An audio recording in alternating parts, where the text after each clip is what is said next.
Doctor साहब क्या हाल है? हाँ, कुछ बेहतर है कि नहीं? किसका पता चला? हाँ, जो वीकनेस वगैरह होती थी वो उसमें अफाका है। आपको किसका पता चलता? शीशा देखते हैं? हाँ? नहीं, शीशा तो नहीं देखता, बस खुद अपने आप से पता चल जाता है कि आज बेहतर महसूस कर। अभी बेगम का शीशा देखा करें। अच्छा, आमन ये बीमारियाँ बेगम की आंखों में ज़्यादा रिफ्लेक्ट होती हैं, और बेगम की बीमारियाँ बास खामदों की आंखों में। ठीक है, तो ये सबसे ज़्यादा रिलायबल है तरीका पहचानने का। ठीक है, समझ गए जी? और शुरू करें फिर अब बिस्मिल्लाह। क्या पढ़ा रहा था मैं आपको? नई दुआ शुरू करनी थी। ये सब नहीं है, जो कल पढ़ाई थी पढ़ा रही थी। हाँ जी, ये नहीं है, सब नहीं है ये। जी इसी तरह से शुरू कर दे। किलकेरिया आयोडाइड हो गया था, जी, और डिप्थेरिनम नहीं, और कार्बोनियम एसिड, कार्बोलिक एसिड, और कोलोफाइलम। तो मैंने कहा था लपेट के अलग रहना, फिर तूने मुझे हरकत की है। दे दी थी मैंने, डॉक्टर साहब को अलग दे दी थी। डॉक्टर ने फिर दोबारा डाल दी बीच में। हैं? कल तो मैंने अलग कर दी थी इसको। स्टेमोनियम हो गई है, नहीं,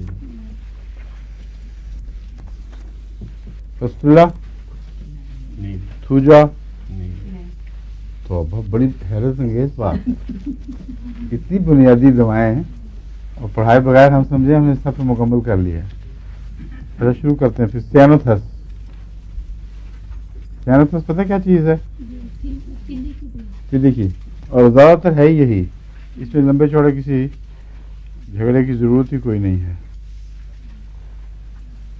इसमें जो चंद फीचर्स हैं जो आपके सामने आने चाहिए वो ये हैं कि ये मरीज़ हमेशा एनीमिक होगा, और ज़ाहिर बात है मलेरिया से अमूमन तिली बिगड़ती है, और मरीज़ का चेहरा बता देगा कि नुमायाँ एनीमिक है।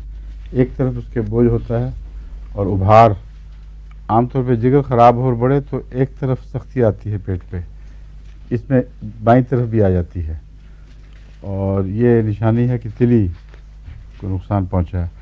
तिली की दवाओं में इससे बेहतर मेरे इल्म में आज तक कोई दवा नहीं आई।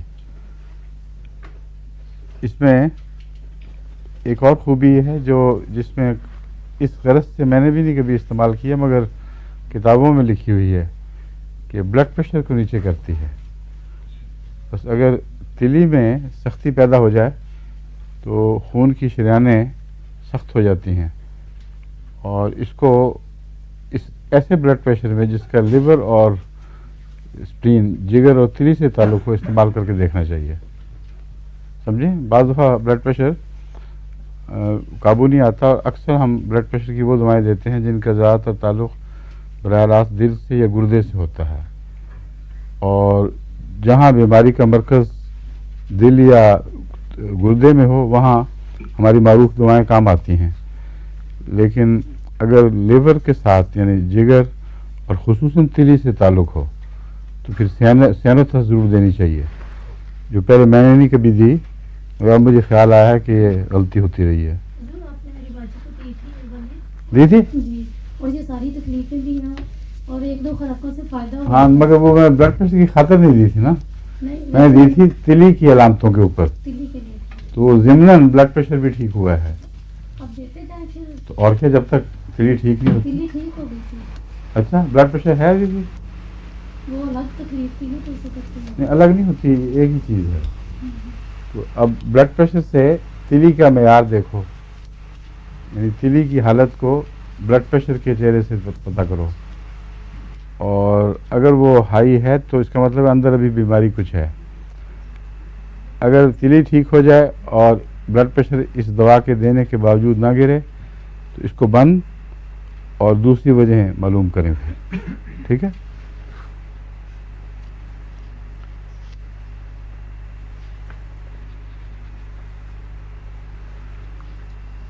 आमतौर पर जब एनीमिक हो जाती हैं औरतें तो उनके मेंसेस लंबे और पतले, पानी मिले जुले और बंद नहीं होते बसा औकात, بلکہ اور تنگ کرنے والے ہو جاتے ہیں. تو اس میں بھی یہی اثر پڑتا ہے. اور دیگر علامتوں میں ڈائریا اس میں پایا جاتا ہے, اور ملیریا اور جگر اور تلی کے بگڑے ہوئے جو مریض ہیں ان میں بسا اوقات یا قبض ہوگی یا ڈائریا ہوگا, درمیانے صحیح سٹولز جو ہیں وہ نہیں آتے. تو اس میں قبض کی بجائے ڈائریا کی طرف رجحان ہے. اور پیشاب پر یہ اثر پڑتا ہے کہ بار بار پیشاب کی حاجت ہوتی ہے. ٹھیک ہے. اسی تعلق میں ایک دوائی ہے ٹینوسپورا کارڈیفولیا. یہ ہندو طب میں تلی کے لیے بطور خاص استعمال ہوتی ہے اور اس کا بہت اچھا اثر بتایا جاتا ہے. تو اس کا ٹینوسپورا کارڈیفولیا یہاں سے بوٹینیکل نیم ہے, یہاں سے پتہ چل جائے گا کہ کیا چیز ہے. تو اس کو غالباً ٹریچوریشن میں استعمال کرتے ہیں, یعنی اس کا جوس جوس نہیں, اس کو ابال کے تھوڑے پانی میں, تو اس کا پانی گھونٹ گھونٹ یا چمچہ یہ استعمال کروایا جائے. اس کی مقدار معین نہیں ہو سکتی کیونکہ وہ کہیں لکھی نہیں, میں دیکھی, تجربے سے سیکھنی پڑے گی. ڈفتھیریا کی بہت چوٹی کی دوا ہے, اور ڈفتھیریا سے بنی ہوئی ہے, لیکن اس کے باوجود ڈفتھیریا کے دوران دینے سے بھی فرق پڑتا ہے. اور سب سے بڑا اس کا فائدہ یہ ہے کہ ڈفتھیریا روکنے کے لیے اس سے زیادہ مؤثر دوا اور کوئی نہیں ہے. نہ کوئی ٹیکہ کام کرتا ہے ایسا, نہ کوئی اور دوا. ڈفتھیرینم بہت لمبا اثر کرنے والی ہے. اگر اس کو 200 طاقت میں مثلا ڈفتھیریا کے دوران 2-4 خوراکیں دے دیں اور پھر روک دیں, تو کچھ عرصے کے بعد اگر انفیکشن پہلے ہو نہ چکی ہو, اگر ہوگی تو پھر معمولی ظاہر ہوگی, اگر نہیں ہوئی تو بالکل پھر ڈفتھیریا نہیں ہوتا. اور سی ایم میں اگر دے دیں تو لائف ٹائم کے لیے انسان بچ جاتا ہے. لیکن اس دوران میں شروع میں پہلے 200 طاقت میں دے کر کچھ عرصے کے بعد پھر وقفے کے بعد اگر 2-4 مہینے کے بعد سی ایم دے دیں تو کوئی حرج نہیں.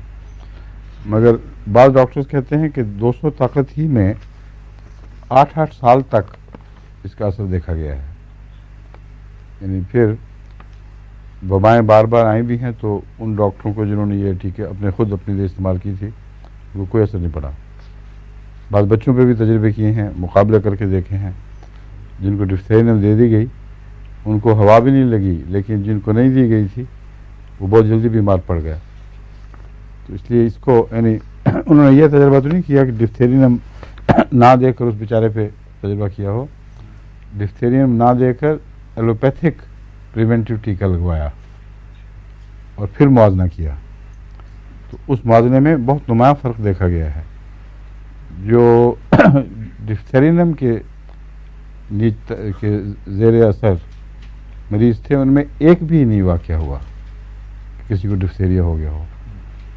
جو ایلوپیتھک طریق پر ویکسینیشن کے ذریعے کیے گئے ان میں نہ صرف یہ کہ بعض میں ڈفتھیریا ہوا بلکہ بعض دوسری بیماریاں بھی ساتھ لگ گئیں. اور ویکسینیشن کے دوران ضرور کچھ نہ کچھ دوسری بیماریاں بھی لگ جایا کرتی ہیں, کیونکہ نسبتاً کروڈ اور ایک قسم کا ایسا سسٹم ہے جس میں بعض دوسری ملاوٹیں, بعض ٹاکسنز دوسری شامل ہو جاتی ہیں. مثلا ڈفتھیریا کی ٹاکسن تیار کی ہے, لیکن کمپلیکیشنز کی وجہ سے اور بیکٹیریا بیچ میں شامل ہو گئے, اور گند مل گیا, تو وہ بھی ایسی حالت میں جسم میں چلی جاتی ہیں کہ پوری طرح وہ ہومیوپیتھک نہیں بنی ہوتی. اس لیے وہ اپنا جو مثبت اثر ان کا ہے وہ ظاہر کر دیتی ہیں.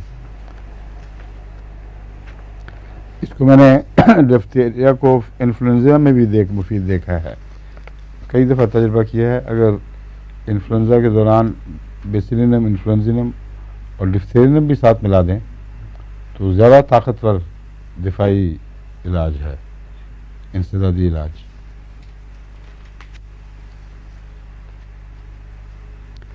اس میں ایک اور فائدہ یہ ہے کہ وہ جو نگلنے کے اعضاء ہیں, عضلات, ان کی فالجی کیفیت اور کمزوری میں ڈفتھیرینم بہت مؤثر دوا ہے.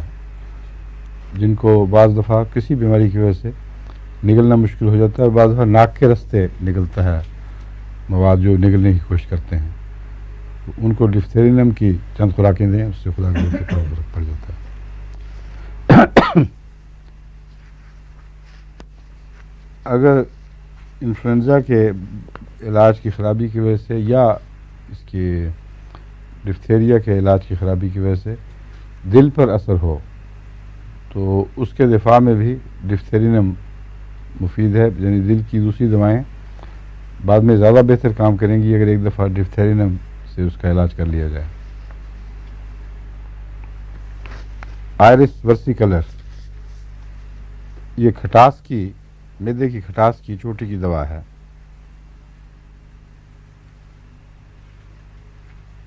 اس میں وہ علامتیں جو میگریم کی پائی جاتی ہیں ہر جگہ تقریباً مشترک ہیں، وہ سب علامتیں اس میں ہیں.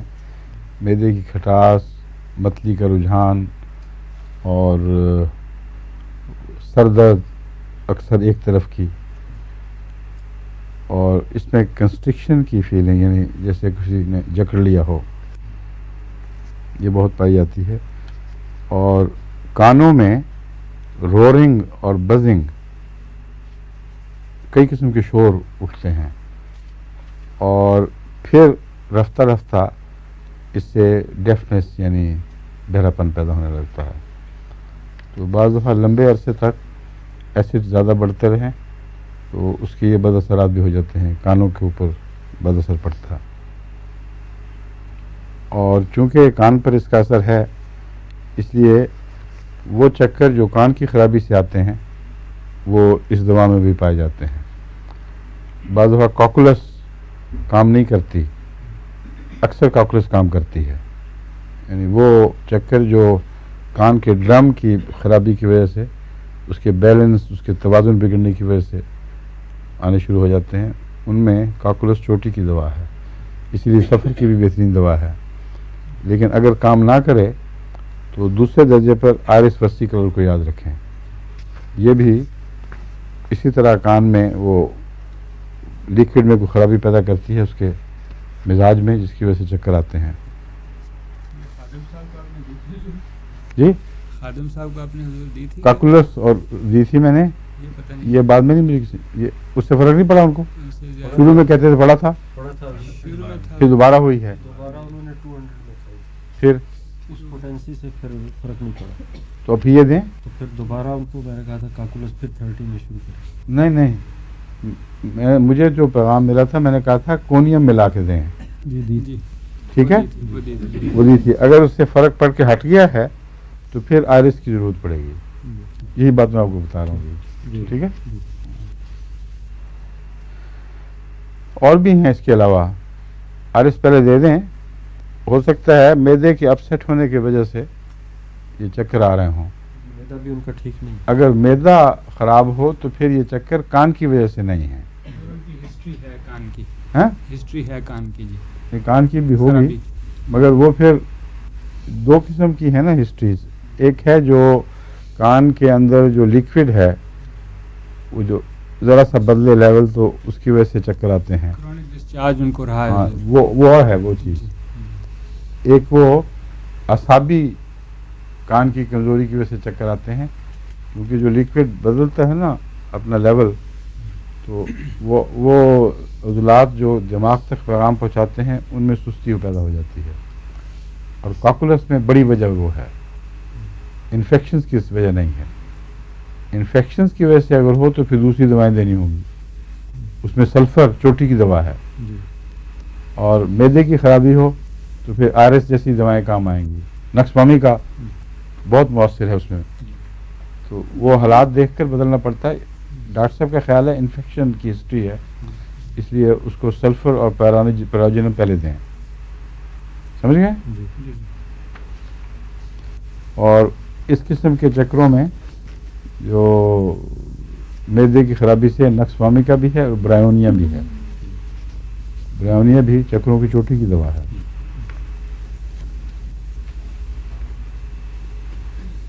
नाश्ते के बाद जो चेहरे का नरेजिया हो, और बाज़ दफ़ा लोग कहते हैं, अभी कल ही कोई कह रहा था कि मुंह और ज़ुबान लगता है स्कैल्ड हो गए हैं। मैंने कहा नोट कर लो, कल खाने पे कह रहा था ना कोई हमें, ज़ुबान और चेहरा जो है अंदर का हिस्सा लगता है कि वो जला हुआ हो जिस तरह, तो उनको दे देना यही दवा, आयरिस versicolor। मैदा बिगड़ा हुआ है, उसके एसिड ज़्यादा हो गया।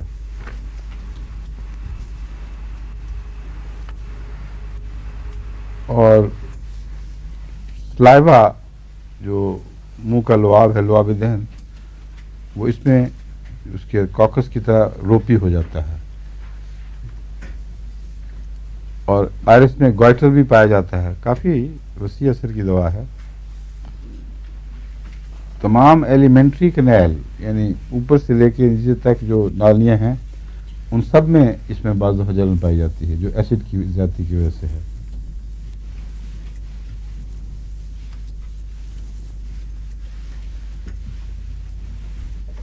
हवा पेट में बहुत, उसकी वजह से अगर वो पेट दर्द का दौरा हो,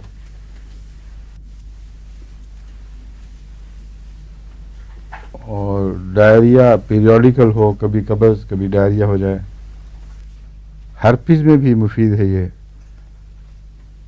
लेकिन वो हर्पीस जिसके साथ मैदा बिगड़ा हुआ हो।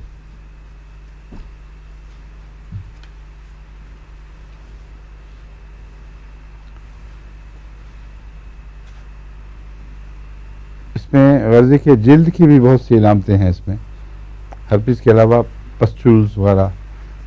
तो जिल्द की इलामतों से तो इसकी पहचान मुमकिन नहीं है, क्योंकि वो मुश्तरक इलामतें हैं, हर दवा में, हर बीमारी में वैसी भी इलामतें होती हैं। इसलिए इसको ज़्यादातर मैदे की इलामतों से पहचानें। और एसिड के बद असरात जो मैंने बयान किए हैं, उसमें कान पर असर पड़ रहा हो, डेफनेस और बर्निंग सारे नाली में, तो उस सूरत में दूसरी बीमारियों में भी ये काम आ सकती है। काली ब्रोमेटम, ये भी बहुत ही मुफीद दवा है, और बाज़ सूरतों में इसके बगैर गुजारा नहीं।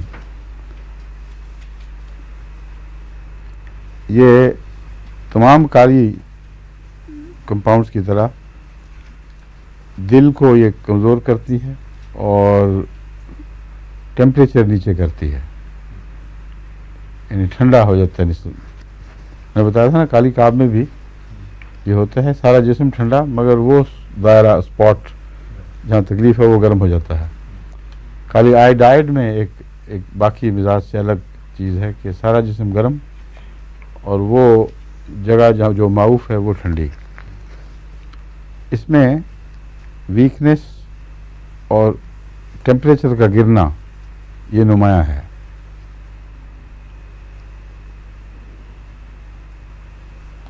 और ख़ास तौर पर जो कमज़ोरी है वो ज़हन पर असरानंदाज होती है, याददाश्त भी कमज़ोर हो जाती है, सोचने और तवज्जो देने की ताकत में कमी आ जाती है,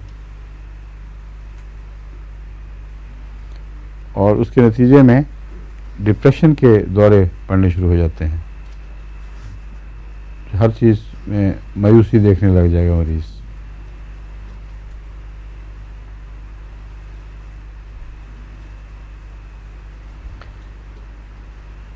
इस किस्म की बहुत सी दवाएं तकलीफ़ें जो कॉलेज में अमूमन मिलती हैं, वो इसमें भी मिलेंगी, उसकी तफसील में जाने की ज़रूरत नहीं। ये नुमाया फीचर्स हैं इसके जो मैंने बयान किए हैं। और एक बात जो पहले मैंने इस्तेमाल कभी नहीं की, वो है कि सोराइसिस में कहते हैं लीडिंग दवा है, और काली ब्रोमेटम मैंने जेल एक्जिमे वगैरह में तो इस्तेमाल की हुई है, लेकिन सोराइसिस में कभी नहीं की पहले, इसलिए वो भी याद रखें। वो सोराइसिस जो ज़िद्दी हो और दूसरी दवाओं से असरअंदाज ना हो, उसमें ये देखें।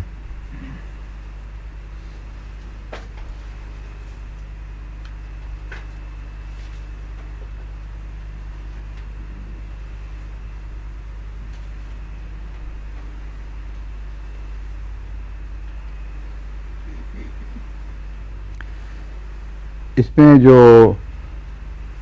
ब्लूज़ हैं यानी मायूसी के दौरे और हर चीज़ तारीख दिखाई दे, उसको अंग्रेजी में कहते हैं ब्लूज़। पेशेंट ब्लूज़ में चला गया है। इसमें रिलीजियस डिप्रेशन भी पाया जाता है और एक ये कि हर एक हमारे खिलाफ कोई कॉन्स्पिरेसी कर रहा है, इसलिए ये औरतों की चोटी की दवा है। उनमें ये तवहमात मैंने अक्सर सुने हैं कि ये सारे हमारे खिलाफ कॉन्स्पिरेसी कर रहे हैं और करते भी हैं।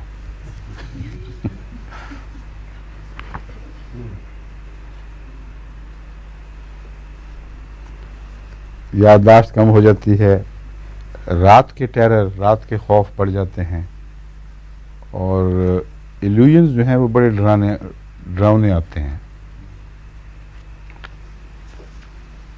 इसमें भी सुसाइडल मेनिया मिलता है। बाद मरीजों के मुतालिक मुझे किसी ने बताया था कि वो सुसाइडल मेनिया वो अभी तक पूरी तरह क्योर नहीं हुआ। तो तुमने भी जिक्र किया था आरफा? हाँ, आरफा मुझसे बकायदा पूछती है चीज़ें, जो केसेस होते हैं अलग रख के तो बकायदा पूछती रहती है। तो इससे मुझे अंदाज़ा हुआ इसका दिमाग ठीक रास्ते पे चल रहा है माशाल्लाह। और आपके जो केसेस आते हैं मेरे पास, उससे भी पता लग रहा है कि आप दोनों माशाल्लाह अच्छी प्रिस्क्रिप्शन करने लग गए हैं।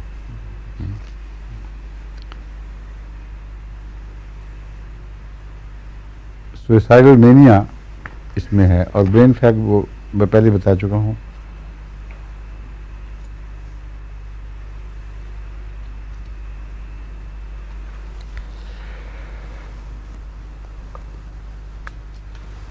फेरिंग्स और लेयरिंग्स दोनों में कमज़ोरी आ जाती है, जो उज़लाती कमज़ोरी है उसकी वजह से निगलने और एक्सपेक्टरेशन बाहर फेंकने वगैरह में दिक्कत पेश आती है।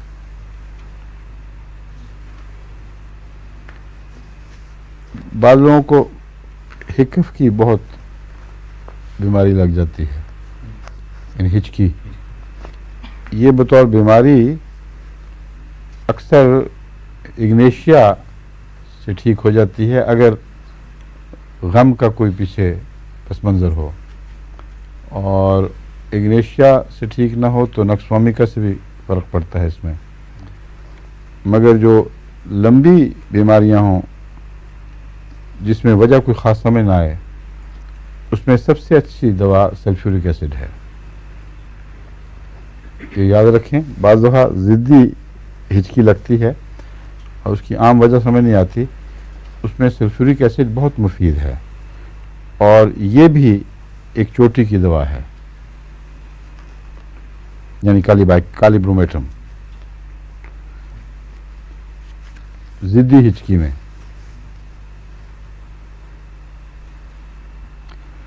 कॉलरा इन्फेंटम एक बीमारी है जिसका मतलब है कि वो वबाई कॉलरा तो नहीं होता, मगर कॉलरा जैसी अलामतें बच्चों में पैदा हो जाती हैं। उसमें कालीब्रोमेटम भी एक याद रखने के लायक दवा है।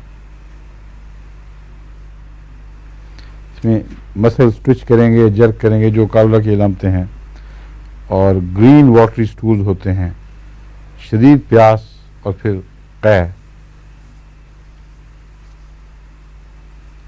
मर्दाना और जनाना कमज़ोरियों में जो अमूमन पाई जाती हैं उनमें ये दवा बराबर काम करती है। ओवेरियन न्यूरेल्जिया में भी, सिस्टिक ट्यूमर्स ऑफ ओवरीज, ये बहुत बीमारी यहाँ है हिंदुस्तान में। मेरे पास तो आए दिन मरीज आते हैं सिस्टिक ट्यूमर के। पता नहीं यहाँ की ग़िज़ा वगैरह की बात है या फिर आजकल वैसी दुनिया में ये ज़्यादा हो गए हैं, जो है ना एंटीबायोटिक्स वगैरह ये चीज़ें, ये मर्ज़ को अंदर धकेलती जाती हैं। तो वो ट्यूमर जो यूट्रस में बाहर हुआ करते हैं, अगर उनकी ट्रीटमेंट लोकल ट्रीटमेंट होती रहे और वो सप्रेस हो जाएं, तो फिर वो अंदर घुसेंगे ओवरीज में, फ्लोपियन ट्यूब्स में चले जाएंगे और भी ज़्यादा मुश्किल हो जाते हैं। तो ये सिस्टिक ट्यूमर के लिए एक अच्छी दवा है कालीब्रोमेटम।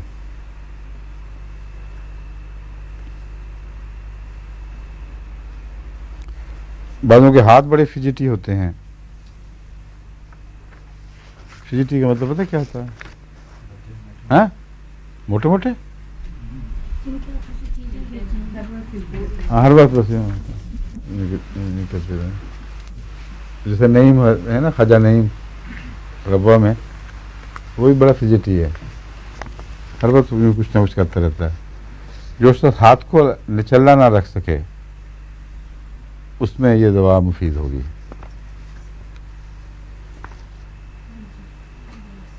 और जर्किंग और ट्विचिंग्स इसमें आम मिलती हैं। अब तो इफ्तार काफ़ी है, हैं? माशाअल्लाह। अब फर्द का काम तैयार खड़ा अगला। काली म्योर, ये भी नहीं पढ़ाई हैं? इतने इस्तेमाल किया कि दिमाग में आ ही नहीं सकता था कि ना पढ़ाई हो। हैं? ग्लैंडुलर स्वेलिंग्स और कटारल यानी नज़लाती बीमारियों में ये चोटी की दवा है। और इसको अगर अलग इस्तेमाल करना हो तो इसकी ये पहचान है, ग्रे वो जो मवाद जम जाता है ना ज़ुबान पर, वो स्लेटी रंग का होता है। और इसीलिए इसको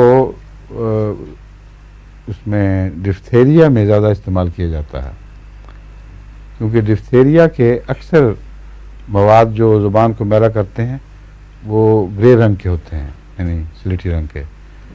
इसलिए बाज़ डॉक्टर टकसाली के तौर पर मलेरिया डिफ्थेरिया के नुस्खों में काली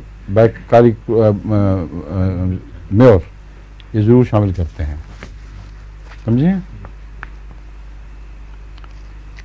अच्छा, एक और इसकी ख़ास बात है कि सर में क्रस्टालेक्टिया, जो बच्चों के दूध पीते के ज़माने का एक्जिमा जो ऊपर लेयर सी जमा देता है, वो उसमें मुफीद है। और डैंड्रफ में भी मुफीद है ये।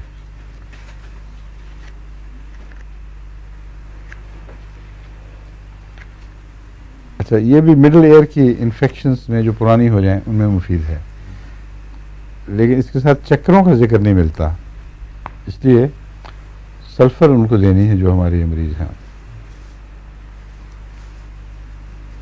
मुंह का बुरा हाल, हर किस्म के छाले, वो जो पक्के पीठे सफ़ेद से मवाद जम जाते हैं और बहुत तकलीफ दे ज़ख्म बनते हैं, उन सब में ये काफ़ी शोहरत रखती है। नज़ले भी जो स्टफ़ी हो ज़्यादा,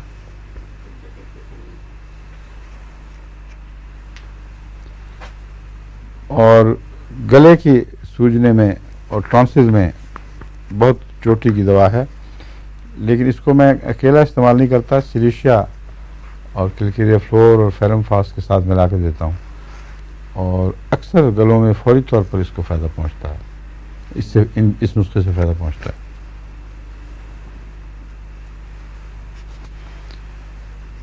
और फ्लैचुलेंस तो पीछे नहीं छोड़ती, हर दवा में मिलती है। मालूम होता है सारे ज़माना का पेट हवा से भरा हुआ है। थ्रेड वर्म्स इसमें बहुत हैं।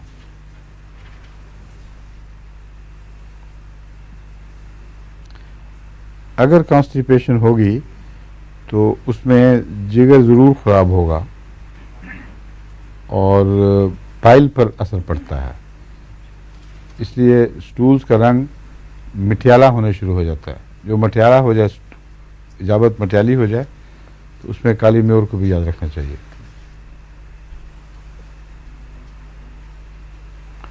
और बाज़ दफ़ा बच्चों वाला रंग आ जाता है, बच्चों की इजाबत अगर वो ख़राब हो ना, उसमें हल्का सा रंग हो जाता है जो अच्छा नहीं लगता नज़र को, बिल्कुल सफ़ेद भी नहीं होता मगर उसकी जर्दी फीकी पड़ जाती है।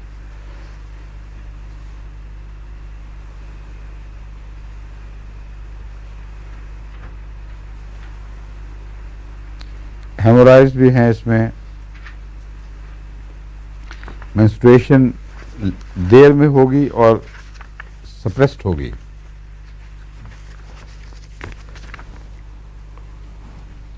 मेंस्ट्रुएशन के लिए इन हालात में नेट्रीम्योर बहुत चोटी की दवा है। अगर काली म्योर से फ़ायदा ना हो तो नेट्रीम्योर देनी चाहिए।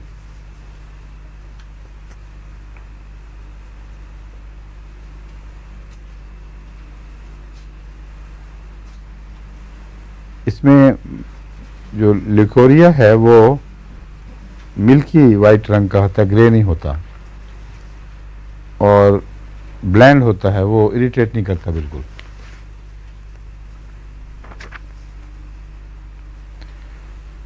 آواز کا بیٹھنا اور دمہ بھی ہے اس کے دائرے میں.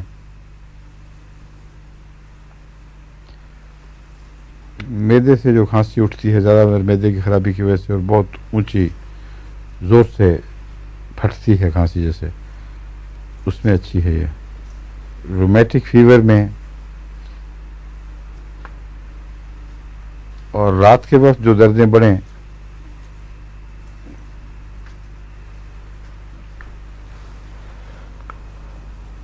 جو رات کو بستر میں لیٹنے کے بعد اور ان میں حرکت ایسی ہو جیسے بجلی کے کوندے چلتے ہوں، ان میں کالی میں اور مفید ثابت ہو سکتی ہے. اسکن میں ہر قسم کی بیماریاں موجود ہیں.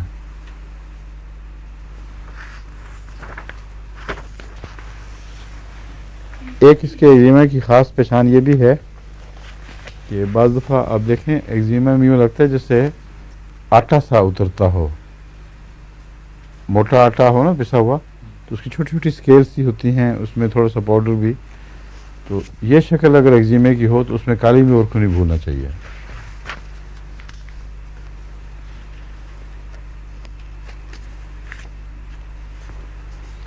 رومیٹک پینز میں وہ ہر جگہ پائی جاتی ہیں.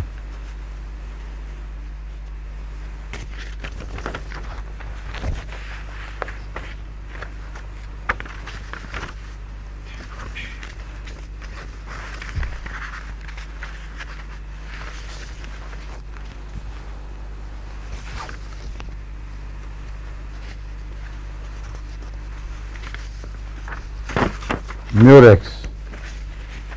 The symptoms of the female sexual organs are most prominent.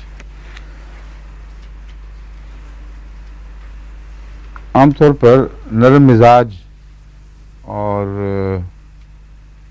نرم دل عورتوں کی دوا ہے، مگر اس کی مصیبت یہ ہے کہ مینسز بہت کھلے اور کمزور کر دینے والے ہوتے ہیں.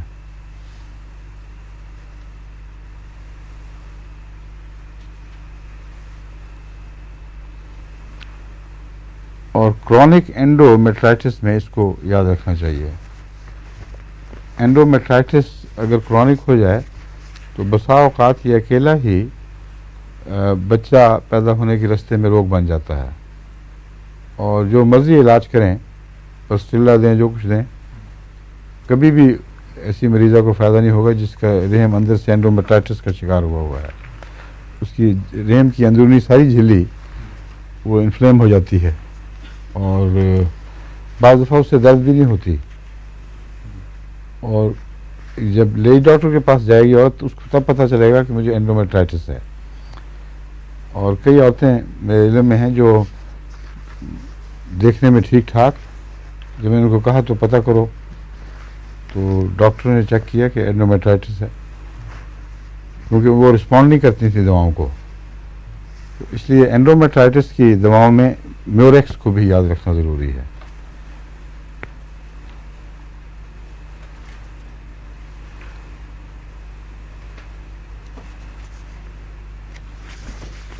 لیکوریا گرین یا بلڈی ہو جاتا ہے. اونوسموڈیم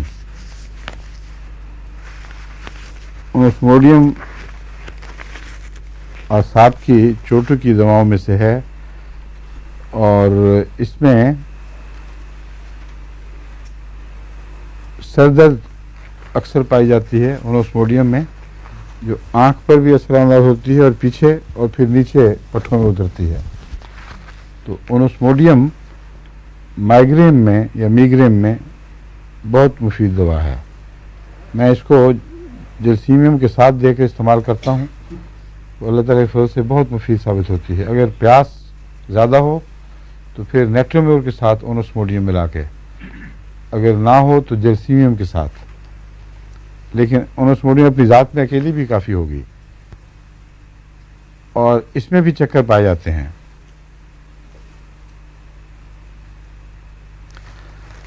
اس کے چکر جو ہیں اس کی وجہ کوآرڈینیشن کی کمی ہے. یعنی اعصاب ایک دوسرے کے ساتھ یا دماغ کے احکامات کے ساتھ پوری طرح کوآرڈینیٹ نہیں کرتے. تو جب بھی یہ قسم کا توازن بگڑے گا تو چکر اس سے پیدا ہوں گے.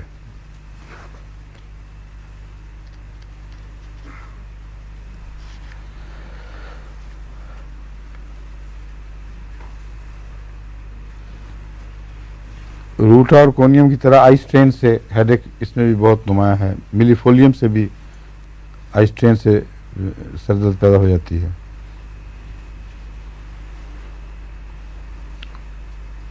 اور اگر تھکاوٹ قدیمی ہو جائے، جیسے کوئی پیدا ہی تھکا ہوا ہو، تو اس کا علاج اونوسموڈیم ہے. اینشنٹ تھکاوٹ ہے، شروع سے لے کر آخری عمر تک تھکا ہی رہتا ہے بیچارہ، اس کو اونوسموڈیم دیں، اس سے خدا کے فضل سے اس کی کافی کائے پلٹتی ہے. کیونکہ اونوسموڈیم سے میں نے دیکھا ہے مسکولر طاقت پیدا ہوتی ہے، اگرچہ اس کی خاطر نہیں دی جاتی. اکثر تو میں نے سر درد میں استعمال کی ہے، لیکن اس کا اگر کسی کو استعمال کروایا جائے تو بسا اوقات تو یہ کہے گا کہ بھائی عموماً طاقت زیادہ آ گئی ہے، پہلے سے زیادہ آسانی سے چھلانگیں وغیرہ لگا لینے لگ جاتا ہے. اس لیے اونوسموڈیم کو عموماً چستی پیدا کرنے کے لیے استعمال کرنا چاہیے.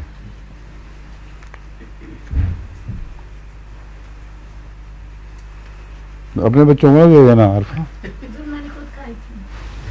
اچھا ٹھیک ہے، ان کے میچ کر لو ان کے ساتھ. اس کے بچے جو ہے نا وہ اوور ایکٹیو ہیں، اور خاص طور پر عتیق ہے، وہ تو قابو آ ہی نہیں سکتا، وہ چھلانگے مارتا یوں دوڑتا، اور کوئی بیماری کی علامت نہیں ہے، پیدائشی ہے. تو وہ تو ٹھیک ہو نہیں سکتے، تم تیز ہو جاؤ، یہ ہو سکتا ہے میچ کرنے کے لیے اس کے ساتھ.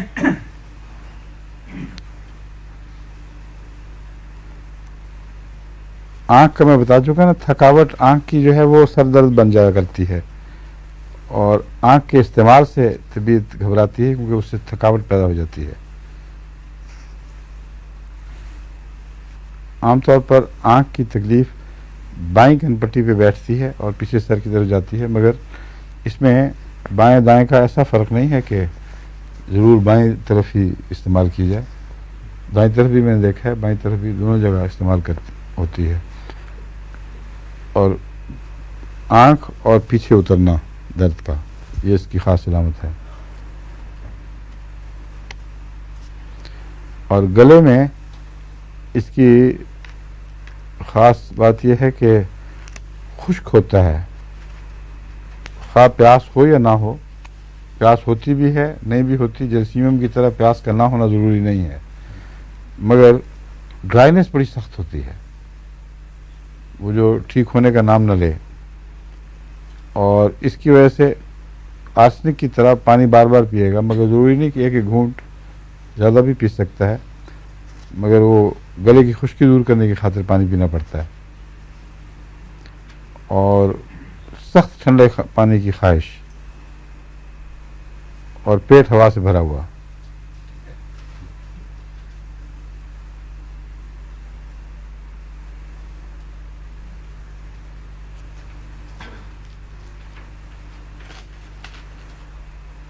جو بیک ایک ہے وہ ڈورسل اور لمبر ریجن میں پائی جاتی ہے.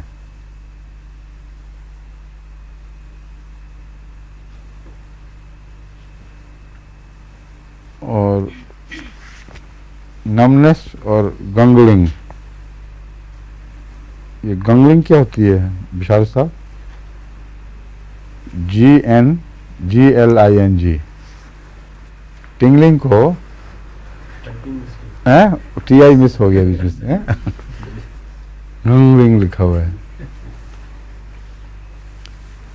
پاؤں اور ہاتھوں میں ٹنگلنگ ہو، اگر جیسے وہ چپکیں پڑتی ہیں، چنمن ہوتی ہے، اس کی اچھی دوا ہے.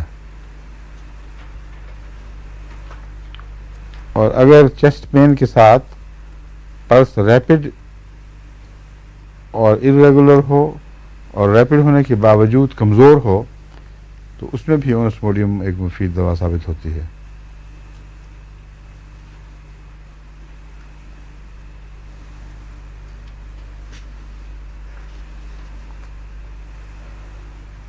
اور مردوں اور عورتوں کی اندرونی تکلیفیں کمزوری کی دور کرنے کے لیے بھی اس کا اچھا استعمال بتایا گیا ہے. اس کے استعمال سے اچھا اثر بتایا گیا ہے.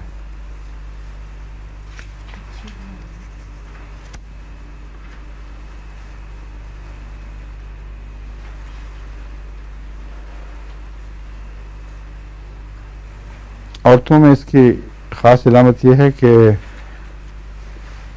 نیچے کی طرف بوجھ والی دردیں اور منسز نہ آنے کے باوجود یہ ایک اچپی سی لگی ہوتی ہے کہ شاید آنے والے ہیں اور آتے نہیں ہیں، وہ نارمل وقت پہ آتے ہیں. تو جو طہر کا زمانہ ہے اس میں اگر یہ احساس ہو تو اس میں اونسموڈیم بھی مفید ہو سکتی ہے. کاربارہ کیسے پڑھا چکا ہوں نا آپ کو وہ سلیم. اس کو پھر اس دفعہ وہاں رکھو جہاں بشار صاحب کے ہاتھ نہ پہنچے. ڈپلیکیٹ پڑی ہاں سلیم صاحب ڈپلیکیٹ کافی لے گئے. اچھا میں نے تو کل جو پڑھائی تھی نا وہ ان کو دے دی تھی بشار صاحب کو. وہی تو کہہ رہا ہوں میں. پھر انہوں نے پھر اس کو دے دی. یہی ہوگا اس طرح چلتا رہے گا سلسلہ. میں نے کہا کس نے تھا بشار صاحب دے دیا. میں نے کہا تھا الگ مروڑ کے رکھو.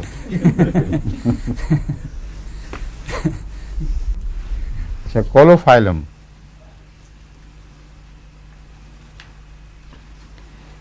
یہ عورتوں کے لیے حمل کے دوران بہت ہی مفید اعلیٰ درجے کی دوا ہے، جس میں سب سے بڑی بات تو یہ ہے کہ ٹون کر دیتا ہے یوٹرس کو، ٹون اپ. اور کئی ایسے کیسز جہاں تھریٹنڈ ایبارشن آخری کنارے تک پہنچی ہوئی تھی اور میں نے لیا کولوفائلم اور لگ پھل سے ٹھیک ہو گیا. بلکہ بعض تو لڑکیاں چلی بھی گئی تھیں ہسپتال میں، اور ایک دفعہ امریکہ میں ہسپتال سے فون آیا، اب ڈاکٹر نے کہا کہ اب کوئی صورت نہیں. میں نے کہا کولوفائلم ضرور کھا لو. تو 2-4 دن کے بعد اطلاع ملی کہ ٹھیک ٹھاک واپس اپنے گھر پہنچ گئی. تو یوٹرس کو طاقت دینے میں خصوصاً جب کہ حمل کا بوجھ ہو یہ بہت مفید دوا ہے. اور اگر پیدائش کے وقت دردیں بجائے اس کے کہ یوٹرس کی طرف منتقل ہوں، دونوں طرف ران کے اندر کی طرف سے نیچے اتریں اور جو سراہی ہے یوٹرس کی وہ شکنجے میں آ جائے، تو کولوفائلم بہت ہی مفید ہے. اس میں سیکیل کور بھی اس کی دوا ہے، مگر اکثر سیکیل کے غلط استعمال سے چونکہ ہوتی ہے تکلیف، اس لیے وہاں کولوفائلم کام آئے گی. سمجھیں؟ بعض ڈاکٹرز روٹین میں حمل کے آخری مہینے میں 30 طاقت میں دیتے ہیں اور کہتے ہیں کہ اس کا بہت ہی مفید نتیجہ اثر ہوتا ہے. یعنی جو نارمل ڈلیوری ہے اس میں اور بھی ملائمت پیدا ہو جاتی ہے، کمپلیکیشن کوئی نہیں ہوتی. اور یہ اس کو میں نے بھی اس پہلو سے استعمال کر کے دیکھا ہے. ٹرانسورس بچے میں پہلے پلسٹرا سے فائدہ نہیں ہوتا تھا، تو میں نے یہ استعمال آپ کے کیس کے علاوہ بھی کروائی تھی، اس میں بھی ٹھیک ہو گیا. تو اب میں نے اس کے ساتھ آرنیکا ملانی شروع کر دی، کیونکہ آپ نے کہا تھا آرنیکا بھی مفید ہے. تو مگر آرنیکا اکیلے نے فائدہ نہیں دیا، میں نے کئی دفعہ کیا ہے. کولوفائلم اگر ہو تو پھر اس کو ٹھیک کر دیتی ہے پوزیشن کو، اور وہ غالباً یوٹرس کو ٹون دے کر ٹھیک کرتی ہے. مجھے پہلے تو نہیں خیال آیا تھا، پلسٹیلا میں یوٹرس کی ٹون خراب نہیں ہوتی، یوٹرس طاقتور رہتا ہے. اور کچھ اور خرابی ہے جس کی وجہ سے سر اوپر اور پیٹھ نیچے ہو جاتی ہے. لیکن جب یوٹرس میں جان نہ رہے تو بچہ گر جاتا ہے گویا پہلو پہ. وہ دیواروں میں جو تناؤ ہے اس کو شکل کو صحیح رکھنا وہ نہیں رہتا. اگر آرنیکا نے فائدہ دیا ہے تو اسی سے دیا ہوگا.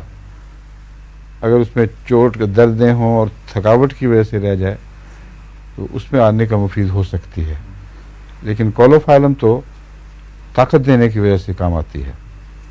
जब दीवारें मजबूत हो जाएं तो आप ही आप ठीक ठाक कर लेते हैं बच्चों को, ठीक है। तो कोलोफाइलम शियाटिका की भी बड़ी अच्छी दवा है, और इसके अलावा और कौन कौन से इस्तेमाल हैं इसमें?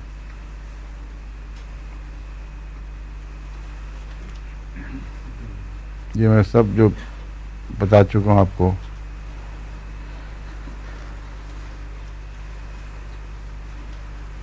हाँ, एक और चीज़, माउथ स्पॉट्स बाद औरतों में होते हैं, उसमें रब्बा के में तो मुझे ये बहुत ही फ़ायदेमंद दवा मिली है, साबित होती रही है। जो होते हैं तिल तिल छोटे छोटे छोटे छोटे, उर्दू में मुहावरा है खाल खाल, वो मुहावरा आम आदमियों के मुतालिक है, यानी वहाँ एक खाल का दूसरे खाल से फासला काफ़ी होता है, इसलिए कोई चीज़ कम पाई जाए तो कहते हैं खाल खाल। लेकिन बाद औरतों के खाल के दरमियान तिल रखने की जगह नहीं होती इतने खाल हो जाते हैं। और यहाँ यूरोप में तो बहुत ही है ये बीमारी। देखा बाद में टेलीविजन में बाद बच्चे भी आते हैं तो वो कोई वाकयातन तिल धरने की जगह नहीं होती तिलों के दरमियान। उसकी कोलोफाइलम बहुत मुफीद दवा है। कोलोफाइलम तो बास केसेस में तो मैं हैरान हो गया था रब्बा में, जब कोलोफाइलम दी तो बिल्कुल चेहरा साफ हो गया, वो पुराने तिल बिल्कुल गायब हो गए, और जबकि दूसरी दवाएं जो तिलों के दूर करने की थी वो नाकाम होती रहीं। और ये जो कमज़ोरी है उसकी रहम की, इसमें हेलोनियस भी एक बहुत चोटी की दवा है, और सबाइना आपको मैं बता चुका हूँ पहले कि नहीं? हाँ,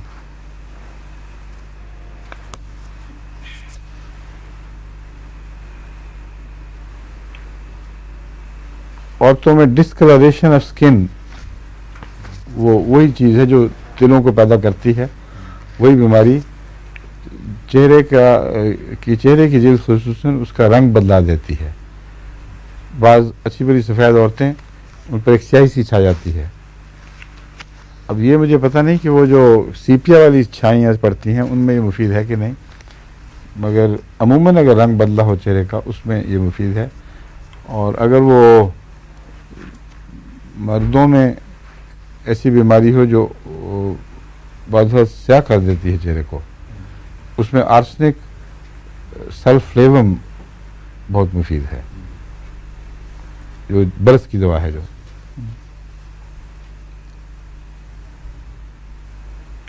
अच्छा, इसमें गाउट पाया जाता है, छोटे जॉइंट्स, उंगलियों के, पोरों के, पाँव के, उनमें अगर रूमेटिज्म बैठ जाए और स्टिफनेस पैदा हो जाए, उसमें ये अच्छा असर दिखाने वाली दवा है।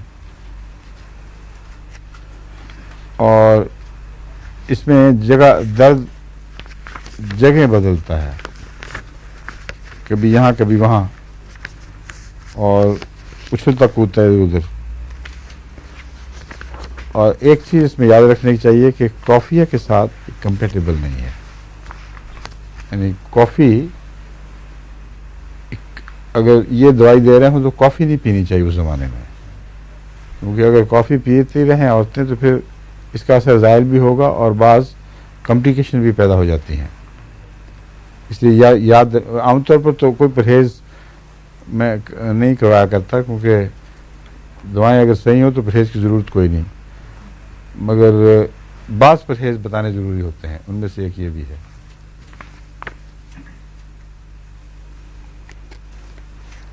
सियानोथस पढ़ा दिए ना सलीम? हाँ अभी पढ़ाई। हाँ अभी अच्छा अच्छा हो गया। फिर दूसरी कहाँ से आ गई बीच में? हाँ वही नहीं, दूसरा चक्कर है, एक ही थैले में दो थैल डाली हुई है एहतियातन। थैले में भी पढ़ा दिया ना, ये भी वही चक्कर है। हजूर अगर अबॉर्शन की हो रुझान औरतों में तो ये कोलोफाइलम थ्रू आउट प्रेगनेंसी देते रहना चाहिए, हस्ब ज़रूरत होनी चाहिए हर चीज़। ہر چیز حسب ضرورت ہونی چاہیے. آنکھیں بند کر کے کوئی جنرلائزیشن کام نہیں آتی، نامناسب ہے. سمجھے؟ میں تو پھر آف اینڈ آن کر دیا کرتا ہوں، کبھی دے دی کبھی چھوڑ دی. یہ بہترین طریقہ کار ہے. آئرس برسی کبھی پڑھا دی ہے؟ لو جی، ساری دوائیں تو ختم ہو گئیں. کالی برومیٹر بھی پڑھا دی ہے، چھٹی ہوئی. کالی میور بھی.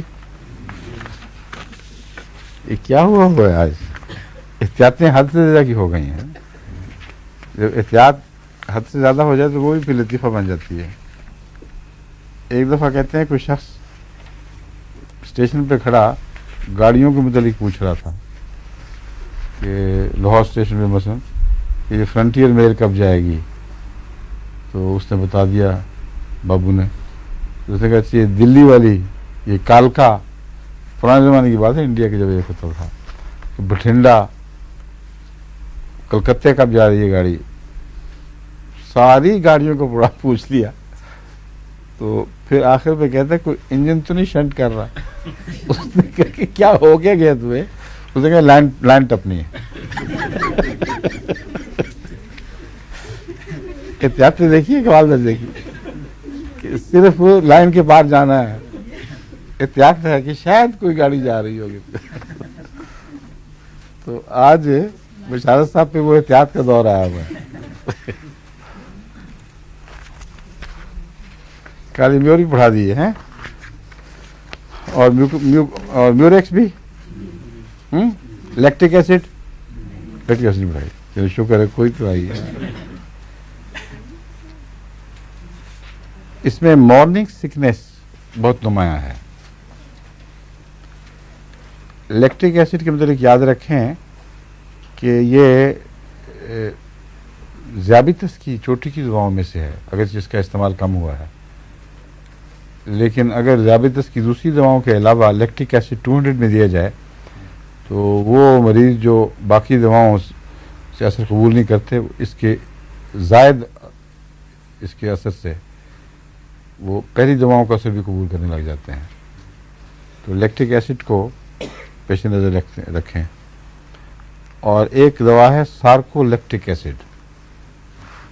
یہ وہ لیکٹک ایسڈ ہے جو انسان کے جسم میں پیدا ہوتا ہے، اور یہ اس طرح پیدا ہوتا ہے کہ اگر مسلز بریک کر رہے ہیں، جو انرجی بریک ہوتی ہے نا مسلز کے اندر، اس کا جو ویسٹ پروڈکٹ ہے اس سے سارکولیکٹک ایسڈ پیدا ہوتا ہے.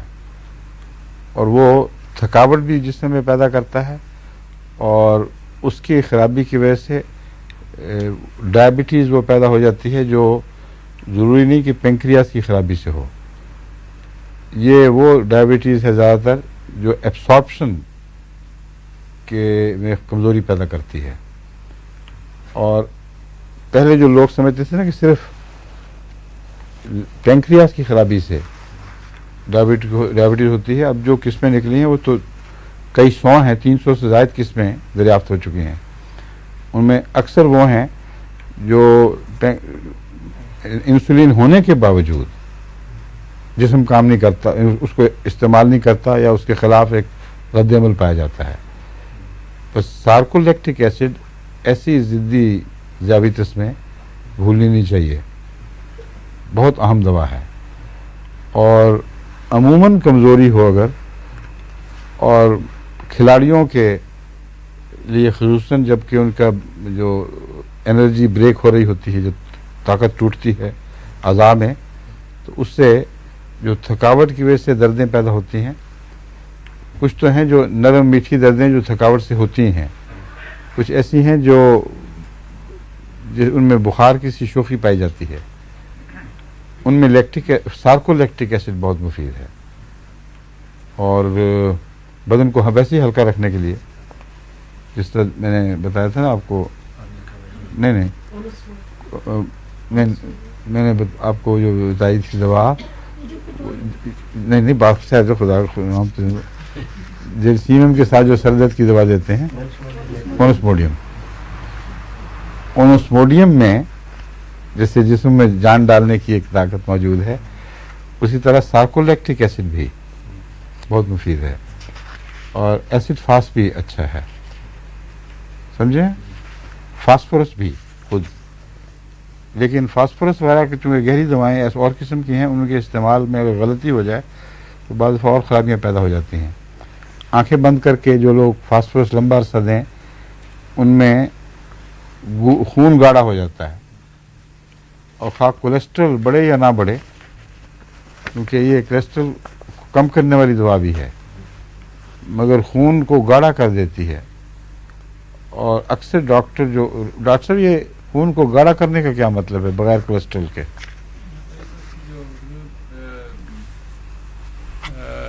एक तो होता है ना प्लाज्मा, और एक जो फॉर्म सेल्स हैं, हाँ हाँ, उनकी एक तनासुब है, इसमें लिक्विड का तनासुब कम हो जाता है, जी हाँ, सर, ज़्यादा थिक हो जाता है, जी गाढ़ा, जी सर, और वो ख़तरनाक चीज़ है, उससे हार्ट अटैक भी हो सकते हैं। जी इसलिए फास्फोरस को आंखें बंद करके बेवजह लंबा नहीं देना चाहिए, और अगर लंबा अरसा कुछ देना पड़े तो खून की चेकिंग ज़रूरी है कि कहीं ये ज़्यादा गाढ़ा तो नहीं हो गया। लेकिन लैक्टिक एसिड जो है उसमें ये फ़ायदा है कि वो खून को गाढ़ा नहीं करेगा और कोई ख़राबी पैदा नहीं करता, और अमूमन असाब को साफ़ करने और धोने के लिए जो वेस्ट प्रोडक्ट है उसको धोने में ये काम आता है। सुबह की मतली मैं बता चुका हूँ, और औरतों में अमूमन एनीमिया पाया जाएगा। खाने से आराम मिलता है इसमें, और फुलनेस ऑफ लंप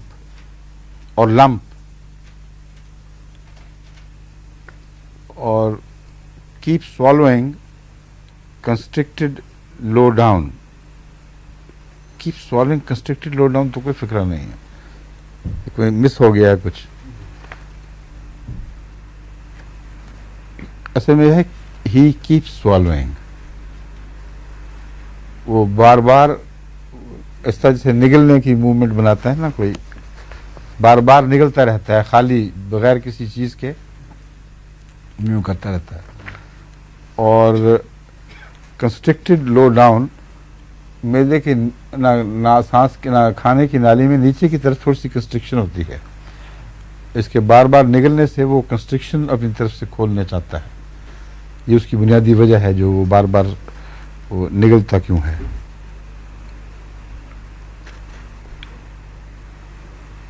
और ऑक्सिलरी ग्लैंड्स फूल जाते हैं। ऑक्सिलरी नहीं, एक्सिलरी होगा, क्यों जी? एक्सिलरी ग्लैंड फूल जाते हैं, उनमें लैक्टिक एसिड भी मुफीद है, मगर अगर सिलिशिया हाई दी जाए तो अक्सर मैंने देखा है, ख़ासतौर पर वो जिनको बगल की गुठली निकलती है, बड़ी तकलीफ देती है। उसको क्या कहते हैं? बगल की कचरी है। आपको पंजाबी नाम ही बता दें चलो के बाद। याद है? आम मिलती है, पंजीर नहीं, वो तो सिल्ली गुठलियां हैं। ये बगल के अंदर बड़ी खतरनाक गुठली निकलती है और यूं उड़ जाता है बाजू, और सख्त बुखार। कचराली है, कचराली या कचराली? अच्छा, कच्छ से कचराली, ठीक है। उसमें सिलिशिया बहुत मुफीद है। मैंने ऊंची ताकत में सिलिशिया इस्तेमाल करके देखी है कचरालियों में, तो एक ही डोज वो उसको अंदर गायब कर देती है, पकने नहीं देती। और कहते हैं कि अगर पकने के करीब पहुंची हो फिर सिलिशिया नहीं ऊंची ताकत में देनी चाहिए। उस वक्त फिर हेपरसल्फ छोटी ताकत में या सिलिशिया छोटी ताकत में, ठीक है, वो फिर जल्दी पका के मवाद को बाहर निकालेगी। बहरहाल इसमें भी कचराली का रुझान पाया जाता है। उर्दू क्या है इसकी, कचराली की? कोई है यहाँ माहिर उर्दू? क्यों जनाब? हजरत मौलवी अबुल ताज साहब की बेटी, क्या कहती हैं आप? बेटी और बहू दोनों हैं, बेटी भी तो है। हैं बगल गन नहीं बगल गंद और बदबू होती है बगल की बड़ी खतरनाक, वो और चीज़ है। ना बेटी को याद ना बहू को याद, देख लो जरा। इसलिए मैं एहतियातन अपनी बेटी से पूछता ही नहीं। क्यों फायदा, कोई है लफ्ज़ दिमाग में? हमारे घर तो निकली कभी नहीं ना किसी को, हैं? वो क्या चीज़ है? बगल गंद, वो तो बिल्कुल ही और हैं? कंद मीठा, इन्ना लिल्लाह व इन्ना इलैहि राजिऊन। बगल कंद मैंने पहली दफा सुना है, गुल कंद तो सुना हुआ था, ये बगल कंद। तुम नई नई इजाज़तें ना करो खुदा के लिए। हाँ।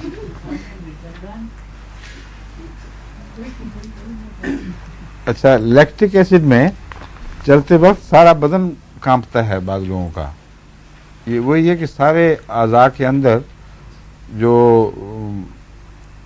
वेस्ट है, एनर्जी का वेस्ट, वो मौजूद रहता है, इसलिए सारे बदन को, हर जोड़ को कमज़ोर कर देता है ये।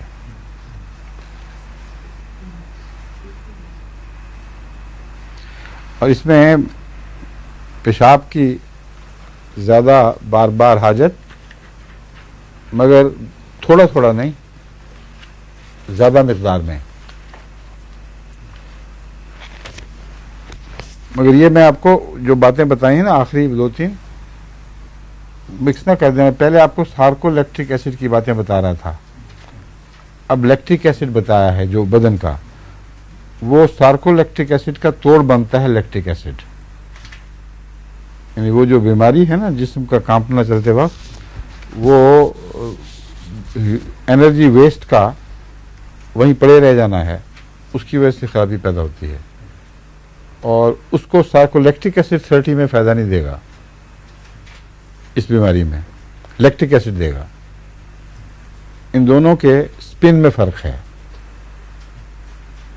लैक्टिक एसिड और सार्कोलैक्टिक एसिड दोनों एसिड्स हैं एक ही किसी चीज़ के, लेकिन इनके जो अंदरूनी मॉलिक्यूलर बनावट है उसकी अरेंजमेंट में फ़र्क है सिर्फ,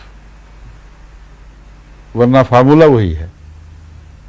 समझ गए? अच्छा जी, अब वक्त हो गया शायद, क्योंकि आपकी मुट्ठी नहीं चली, दोनों ख़त्म। ठीक है, जज़ाकल्लाह। आज काफ़ी दुआएं पढ़ा दी आपको माशाअल्लाह, हैं? अब कौन संभालेगा इसको, जो सलीम साहब और बिशाल साहब के करीब भी ना फटके ये दुआएं। तीस साहब हैं? अब ये रह गई हैं बाकी, इंशाल्लाह बाकी फिर आइंदा अब तो जलसे के बाद ही होगा। अब हमारी मीटिंग अगले हफ्ते मंगल को हुआ करती है, बुध को। अगर मैं बुध को वहाँ ना गया इस्लामाबाद, ये मशवरा अभी तक मुझे मिला नहीं है ईसा की तरफ से कब जाना चाहिए, तो फिर हम क्लास करेंगे। और अगर चला गया तो फिर इंशाल्लाह जलसे के बाद। अच्छा, अस्सलाम वालेकुम। हमारी क्लास की